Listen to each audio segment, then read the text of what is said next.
Thank you, Yvonne. That was really energizing, and love hearing about all the initiatives that you're doing and the state of Massachusetts is doing for AI and education. So our next guest is also whom I consider a very dear friend. Bo is the head of education impact at LEGO Education, but previously he's held roles as a chief of learning through play at the LEGO Education. He's had led impactful initiatives in over 30 countries, and we're really delighted to have Bo as a speaker today, and he'll also be serving in a panel later after the break. And so after Bo's talk, we'll break for about 15 minutes and rejoin for AI and education panel that will be facilitated by Eric. So Bo, do you want to come in?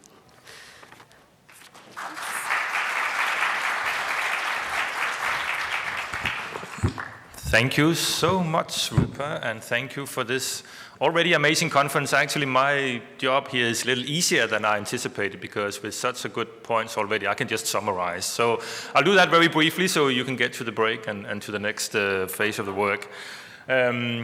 So a few thoughts on playful learning with AI, which is obviously at the heart of what we are thinking about in the LEGO company right now. First, just to say our legacy with MIT is really a long-standing relationship through 40 years. Hal was up here earlier when he started the TC logo with Apple. It was brought into LEGO TC logo, the programming language, and Seymour Papert really brought that idea that we know, AI and other technologies are always integrated. It will always be part of how we learn and how we do that. And our next phase was really and has been with Professor Mitch Resnick. And the recent AI dialogue he contributed to is really at the core of what we think is important for AI right now, that it is the purpose of why we have education is to develop young children as creative and curious and caring and collaborative learners. And unfortunately, many uses of AI do not have it in mind. It's more like a traditional instructional use of AI and not aligned with creativity and curiosity. So that's a mindset of shared values of MIT and MIT Media Lab in particular, and the great work that colleagues here are doing. So thank you so much for highlighting that. LEGO Education essentially embodies that with hands-on physical materials to inspire and develop the builders of tomorrow, enabling every student to succeed.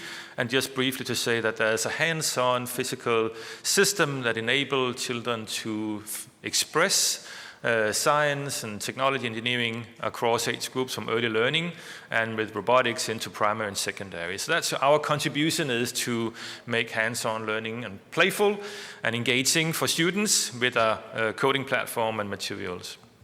So my short contribution will be 5 key building blocks for AI in education, which builds on what has been thought here a little bit already. So the first one is really around recognizing the data safety, privacy, and ethical AI that needs to be at the foundation of what we talk about. So recent studies indicate that 75% of students from kindergarten to grade 12 are actually familiar with things like ChatGPT. This is a recent US study. In UK, they did it end of last year, 59% of 7 to 12 years olds and 79% of adolescents have used generative AI. But they're not represented in any of the decision making. So really trying to learn from the ones who are also using the technologies and give them opportunities to discuss opportunities and challenges with them. So our key focus is to provide that opportunity to have safety and privacy, but also spaces where they can have autonomy and creativity and form social connections and have choices to play with AI. So, and some of the other things in ethical AI we are concerned about is, do we actually know what the ethical guidelines are? So this is a really good review that talks about the need for transparency and how we develop the AI applications, the privacy, the trust in the providers, the sustainability in the solutions we develop, really looking at the benefits, the positive benefits, and the responsibility we have with AI. So that's the first thing. Second thing is there are actually really exciting opportunities to think about how hands-on learning and AI blend together. So the most effective ways to learn, if you think about education, not only knowledge acquisition, but creativity and critical thinking and so forth, and high engagement, is through hands-on creative forms of learning, like project-based learning, problem-based learning, inquiry-based learning, collaborative forms of learning. And AI can have huge and enriched ways of integrating with that. So assisting in documenting what children make and create, whether online or physical. They can help address the curriculum topics to real-world problems. If I'm taught this particular content or curriculum, how does it relate to my everyday life? Please provide an example, help me relate, and so offer suggestions. It can help with the prompts to offer deeper questions and reflect on the topics we're doing. It can also help to orchestrate collaborative forms of learning and mediate communication.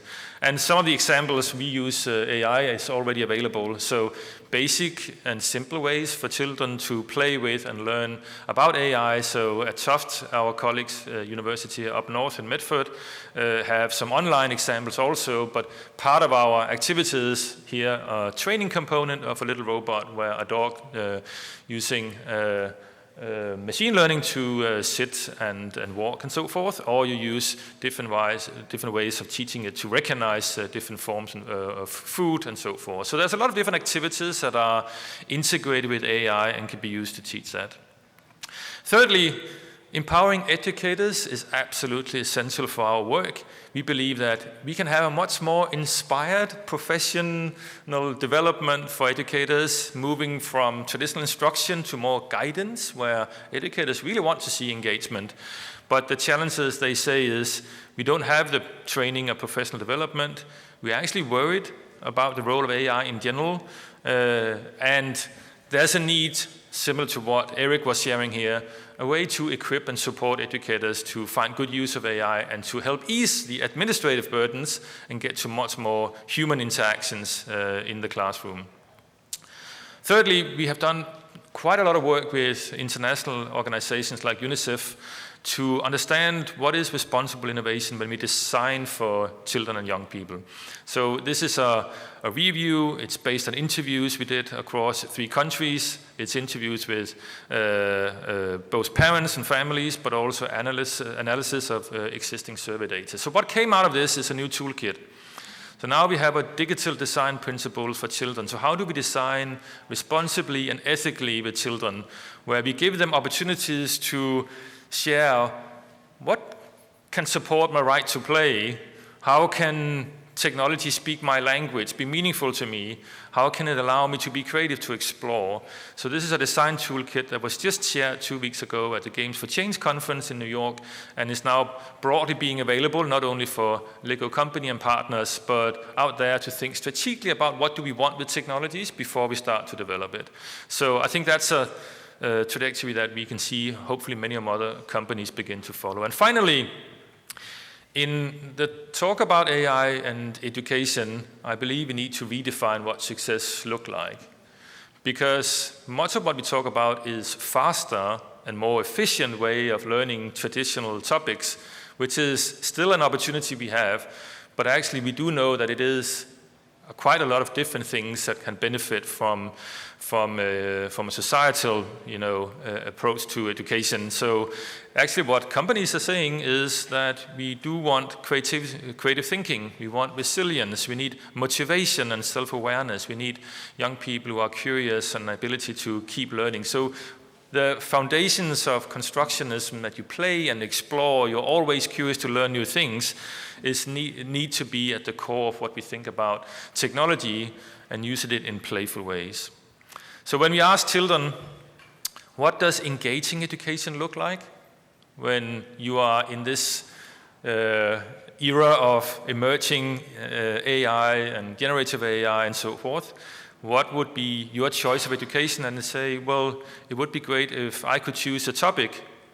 It would be great if the technologies I have could be used in creative ways, that education can happen more outside of the classroom, and where I can create something that is real and beneficial for society, where it can be actively engaging and not just one solution. So I think we should listen much more, engage young people to try and play with these technologies in safe ways, and then support educators to make these types of opportunities alive. So thank you so much, and looking forward to discuss that much more over the coming days.